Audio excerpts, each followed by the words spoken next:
ফাহিমা ক্লান্ত হয়ে ধপ করে ফ্লোরে বসে পড়ল। হাত থেকে লাঠি পড়ে গিয়ে মৃদু আওয়াজ তোলে।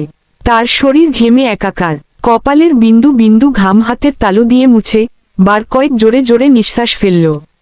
এরপর চোখ তুলে সামনে তাকালো। রিমান্ডে কোনো পুরুষই টিকতে পারে না, সেখানে একটি মেয়ে আজ 4 দিন ধরে রিমান্ডে। তার সামনে চেয়ারে বাঁধা অবস্থায় ঝিমুচ্ছে। 4 দিনে একবারও মুখ দিয়ে টু শব্দটি করল না। শারীরিক, মানসিক কত নির্যাতন করা হয়েছে, তবুও ব্যথায় আর্তনাদ অবধি করেনি। মনে হচ্ছে একটা পাথরকে পেটানো হচ্ছে, যে পাথরের রক্ত ঝরে কিন্তু জবান খোলে না। তখন সেখানে আগমন ঘটে ইন্সপেক্টর তুষারের। তুষারকে দেখে ফাহিমা কাতর স্বরে বলল, সম্ভব না। আর কিছুতেই কথা বলছে না। তুষার অভিজ্ঞ চোখে মেয়েটিকে 2 সেকেন্ড দেখল, এরপর গন্তির কণ্ঠে ফাহিমাকে বলল, আপনি যান। ফাহিমা এলোমেলো পা ফেলে চলে যায়। তুষার একটা চেয়ার নিয়ে মেয়েটির সামনে বসল। বেশ কিছুক্ষণ চুপ থেকে বলল, আপনার সাথে আজ আমার প্রথম দেখা। মেয়েটি কিছু বলল না, তাকালো না। তুষার মেয়েটির দিকে শুকো দৃষ্টি মেলে তাকালো। বলল, মা বাবাকে মনে পড়ে? মেয়েটি চোখ তুলে তাকায়। ঘোলাটে চোখ, কাটা ঠোঁট থেকে রক্ত ঝরছে। চোখের চারপাশ গাঢ় কালো, চোখ দুটি লাল। মুখের এমন রং রিমান্ডে আসা সব আসামির হয়। তুষার মুখের প্রকাশভঙ্গি আগের অবস্থানে রেখেই আবারও প্রশ্ন করল, মা বাবাকে মনে পড়ে? মেয়েটি মাথা নাড়ায়, মনে পড়ে তার। তুষার একটু ঝোঁকে। মেয়েটি অসহায় দৃষ্টি মেলে তাকায়। তুষার মেয়েটির হাতের বাঁধন খুলে দিয়ে নির্বিকার ভঙ্গিতে প্রশ্ন উনরল, নাম কি? যদিও তুষার মেয়েটির নাম সহ পুরো ডিটেলস জানে, তবুও জিজ্ঞাসা করল। তার মনে হচ্ছে মেয়েটি কথা বলবে। সত্যি তাই হলো। মেয়েটি ভারাক্রান্ত কণ্ঠে নিজের নাম উচ্চারণ করল, পণ্য। আমি পদ্মজা। পদ্মজা হেলে পড়ে তুষারের উপর। তুষার দ্রুত ধরে ফেলল। উঁচু কণ্ঠে ফাহিমাকে ডাকল, মিস ফাহিমা, দ্রুত এদিকে আসুন। ফাহিমা সহ আরও 2 জন দ্রুত পায়ে ছুটে আসে। 1989 সাল। সকাল সকাল রশিদ ঘটকের আগমনে হেমলতা ভীষণ বিরক্ত হন। তিনি বারবার পৈপি করে বলেছেন, পদ্মর বিয়ে আমি এখনই দেব না। পদ্মকে অনেক পোড়াবো। তবুও রশিদউদ্দিন প্রতি সপ্তাহে এক এক পাত্রের খোঁজ নিয়ে আসবেন। মেয়ের বয়স আর কতই হলো? মাত্র 16। শামসুল আলমের মেয়ের বিয়ে হয়েছে 24 বছর বয়সে। পদ্মর বিয়েও তখনই হবে, পদ্মর পছন্দ মতো। হেমলতা রশিদকে দেখেও না দেখার ভান ধরলেন। রশিদ এক দলা থুথু ফেললেন উঠানে। এরপর হেমলতার উদ্দেশ্যে বললেন, বুঝছো পদ্মর মা, এইবার যে পাত্র আনছি একেরে খাঁটি হীরা। হেমলতা বিরক্তভরা কষ্টে জবাব দিলেন, আমি আমার মেয়ের জন্য পাত্র চাইনি। তবুও বারবার কেন আসেন? আপান, যুবতী মাইয়া ঘরে রাহন ভালানা। মেয়েটা তো আমার, আমাকেই বুঝতে দেন না। হেমলতার কণ্ঠে বিরক্তি ঝরে পড়ছে। রশিদ অনেক চেষ্টা করেও সুবিধা করতে পারলেন না। ব্যর্থ থমথমে মুখ নিয়ে সড়কে পা রাখেন। প্রতিদিনই কোনো না কোনো পাত্রপক্ষ এসে হাতে টাকা গুজে দিয়ে বলবে, মোর্শেদের বড় ছেড়িডারে চাই। রশিদ নিজে নিজে বিড়বিড় করে আওড়ান, গেরামে কি আর ছেড়ি নাই? একটা ছেড়িরেই কেন সবার চোখে পড়তে হইব? চাইলেই কি সব পাউন যায়? পূর্ণা স্কুল জামা পরে পদ্মজাকে ডাকল, আপা, এই আপা, স্কুলে যাবি না? আপারে।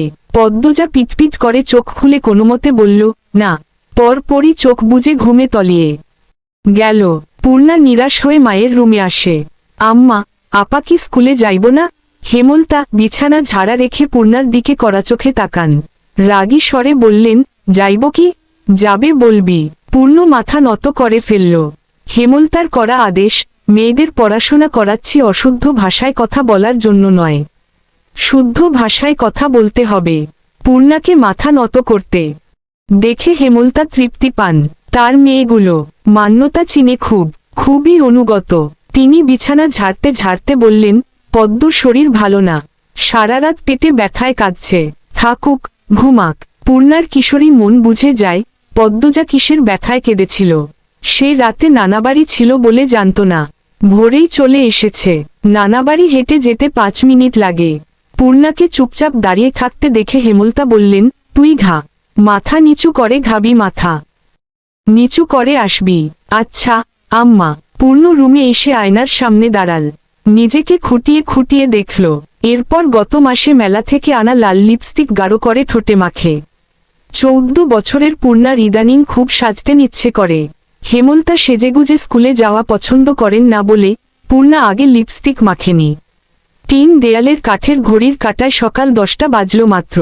এখনো পদ্মজা উঠল না। হেমলতা মেয়েদের রুমে ঢোকেন।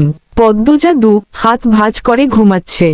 জানালার পর্দা ভেদ করে আসা আলতো পেলব রোদ্দুরের স্পর্শে পদ্মজার মসৃণ পাতলা ঠোঁট ফর্সা ত্বক চিকচিক করছে। হেমলতা বিসমিল্লাহ বলে 3 বার ফু দেন মেয়ের শরীরে।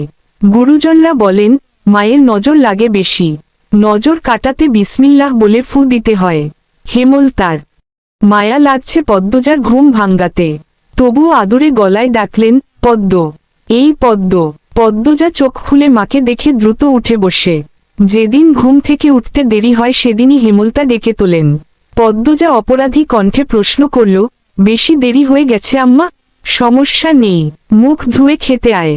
পদ্মজা দ্রুত কলপারে গিয়ে ব্রাশ করে, মুখ ধোয়ে।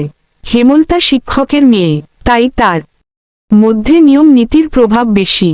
মেয়েদের শক্তপোক্ত নিয়মে রেখে বড় করছেন। পদ্মজা রান্নাঘরে ঢুকে দেখল প্লেটে খাবার সাজানো। সে মৃদু হেসে প্লেট নিয়ে টেবিলে গিয়ে বসল। তখন হেমলতা আসেন। পদ্ম দ্রুত ওড়না দিয়ে মাথা ঢাকে। হেমলতার দেওয়া আরেকটা নিয়ম, খাওয়ার সময় মাথা ঢেকে খেতে হবে। পদ্মজা নিঃসুপ থেকে শান্তভঙ্গিতে খেতে থাকল। হেমলতা মেয়েকে সহজ কণ্ঠে বললেন, তাড়াহুড়ো করছিস কেন? মুখ ধুতে গিয়ে চুল ভিজিয়ে এসেছিস, খেয়ে রোদে বসে চুলটা শুকিয়ে নিবি। আচ্ছা আম্মা। আম্মা? পূর্ণা? প্রেম আসে নাই? পূর্ণা আসছে, স্কুলে গেছে, প্রেমা দুপুরে আসব। আম্মা, আব্বা কবে আসবেন? পদ্মজার প্রশ্নে হেমলতা দাঁড়িয়ে পড়লেন। শুকনো গলায় জবাব দেন, জানি না, খাওয়ার সময় কথা বলতে নেই। হেমলতা চলে যেতেই পদ্মজার চোখ থেকে টুপ করে এক ফোঁটা জল পড়ে পাতে। পদ্মজ দ্রুত হাতের উল্টো পাশ দিয়ে চোখের জল মুছে। পদ্মজার জীবনে জন্মদাতা আছে ঠিকই, কিন্তু জন্মদাতার আদর নেই। সে জানে না তার দোষট কি, কেন নিজের বাবা বাকি বোনদের আদর করলেও তাকে করে না। কথা অবধিও বলেন না। 2 বার মাকে জিজ্ঞাসা করেছে সে, আমি কি তোমাদের সত্যিকারের মেয়ে আম্মা? সন্তান হয় না বলে কি দত্তক এনেছিলে? আব্বা কেন আমাকে এত অবহেলা করেন? ও আম্মা বলো না। হেমলতা তখন নিশ্চুপ থাকেন। অনেকক্ষণ পর বলেন, তুই আমার গর্ভের সন্তান, আর তোর বাবারই মেয়ে। এখন যা, পড়তে বসো, অনেক পড়তে হবে তোর। ব্যাস এইটুকুই, এর বেশি কিছু বলেন না হেমলতা। পদ্মজার কেন জানি মনে হয় একদিন হেমলতা নিজ থেকে খুব গোপন কোনো কথা বলবেন, তবে সেটা যেন সহ্য করার মতো হয়। এই দোয়াই সারাক্ষণ করে সে। এত কি ভাবছিস? তাড়াতাড়ি খেয়ে উঠো। হেমলতার কথায় পদ্মজার ভাবনার সুতো ছিঁড়ল। দ্রুত খেয়ে উঠে, আজ আমের আচার বানানোর কথা ছিল। সন্ধ্যা কাটতেই বিদ্যুৎ চলে গেল। কয়েক মাস হলো গ্রামে বিদ্যুৎ এসেছে। 8 গ্রাম মিলিয়ে অলন্দপুর, তাদের গ্রামের নাম আটপাড়া। প্রতিদিন নিয়ম করে সন্ধ্যারাত থেকে 3 ঘন্টা গ্রাম অন্ধকারে তলিয়ে থাকে। আর সারাদিন তো বিদ্যুতের নামগন্ধও থাকে না। বিদ্যুৎ দিয়ে লাভটা কি হলো? পদ্মজা, পূর্ণা, প্রেমা 3 বোন একসাথে পড়তে বসেছিল। বাড়ি অন্ধকার হতেই 9 বছরের প্রেমা খামচে ধরে পদ্মার ওড়না। পদ্মজা মৃদু স্বরে ভাকল, আম্মা, আম্মা, আয়, টর্চ নিয়ে যা। হেমলতার আহ্বানে পদ্মজ উঠে দাঁড়াল। প্রেমা অন্ধকার খুব ভয় পায়। পদ্মজার ওড়না ছেড়ে পূর্ণার হাত চেপে ধরে। টর্চ নিয়ে রুমে ঢোকার মুহূর্তে পদ্মজা গেট খোলার আওয়াজ পেল। উকি দিয়ে হানিফকে দেখে সে দ্রুত রুমে ঢুকে পড়ল। হানিফ পদ্মজার সৎ মামা। বুবু, বাড়ি আন্ধার কেন? বান্তি টান্তি জ্বালাও। হানিফের কণ্ঠ। হানিফ আসছিস? হেমলতা রুম থেকে বেরিয়ে বলেন। হাতে হারিকেন। হানিফ সবকটি দাঁত বের করে হাসল। বলল, হ, আমি। আয়, ভেতরে আয়। হানিফ বারান্দা পেরিয়ে বড় ঘরে ঢুকে বলল, তোমার ছেড়িগুলান কইতে? হেমলতা কিছু বললেন না। হানিফ এই বাড়িতে আসলে কেন জানি খুব অস্বস্তি হয়। অকারণেই। ওদের খাওয়ার সময় হয়েছে, তুইও খেয়ে নে। এইখানেই খামু না, তোমার সরাইখানাত যাইতে হইব? কথাটায় রসিকতা ছিল।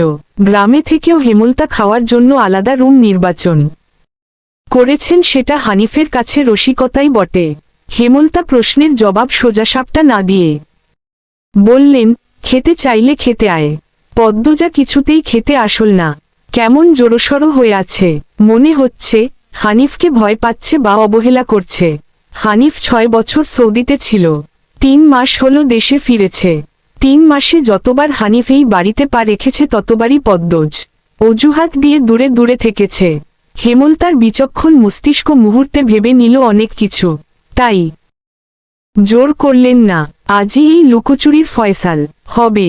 হানিফ পদ্মজাকে দেখার জন্য অনেক ছলচাতুরি করল, কিছুতেই সুযোগ পেল না। বিদ্যুৎ আসার ঘণ্টাখানেক পর হানিফ চলে যায়। পূর্ণা, প্রেমা রুমে ঢুকতেই পদ্মজা ঝাঁপিয়ে পড়ে রূঢ়বশ্বাস কণ্ঠে বলল, কতবার না করেছি লোকটার পাশে বেশিক্ষণ না থাকতে, তোরা কেন শুনিস না আমার কথা? পূর্ণ ও প্রেমা বিস্ময় হতবিহল। পদ্মজা কখনো তাদের এমন নিষেধ দেয়নি, তাহলে এখন কেন এমন বলছে? হেমলতা রুমে ঢুকতেই পদ্মজা চুপসে গেল। পণ্য, আমার রুমে আয়। মায়ের এমন কঠিন কণ্ঠ শুনে পদ্মজার কলিজা শুকিয়ে আসে। হেমলতা নিজের ঘরে চলে যান। হেমলতা মেয়ের দিকে তীক্ষ্ণ দৃষ্টিতে তাকিয়ে আছেন। পদ্মজা নতজানু হয়ে কাঁপছে। সুন্দরীরা ভীতু আর বোকা হয় তার দৃষ্টান্ত প্রমাণ পদ্মজা। হেমলতার খুব মায়া হয় পদ্মজার সাথে উঁচুকণ্ঠে কথা বলতে। পদ্মজা রূপসী বলেই হয়তো গোপনে আবেগ লুকিয়ে তিনি বজ্রকণ্ঠে প্রশ্ন করলেন, কি লুকোচ্ছিস? হানিফের সামনে কেন যেতে চাস না? সে কি করেছে? পদ্মজা ফৌপাতে থাকে। হেমলতা সেকেন্ড কয়েক সময় নিয়ে নিজেকে সামলান। কণ্ঠ নরম করে বললেন, হানিফ ধরিবাজ লোক, সৎ ভাই বলে বলছি না। আমি জানি তার ব্যাপারে যে কোনো কথা আমার বিশ্বাস হবে। তুই বল, কি লুকোচ্ছিস? মায়ের আদুরে কণ্ঠে পদ্মজা আচমকা বাঁধভাঙ্গা নদীর মতো হু হু করে কেঁদে উঠল।